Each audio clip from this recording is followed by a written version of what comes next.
In this video, we are going to look on how to change location in TikTok Shop. First, go to the TikTok Shop Seller Center website and log in with your seller credentials. Number 2, navigate to Settings within the Business Profile section. Number 3, to update your warehouse address, go to Warehouse or Fulfillment Settings, select the address you want to change and edit the details. Number 4, to change your business address, find the Business Address section and edit the required details.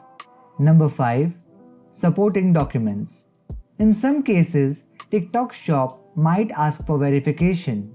Be prepared to upload documents like utility bills or business registration certificates that confirm the new address. Review all information and save the changes. You might need to wait for TikTok Shop to approve these changes.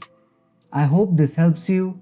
Do like, share and subscribe to Easy Internet for more such videos. Thanks for watching.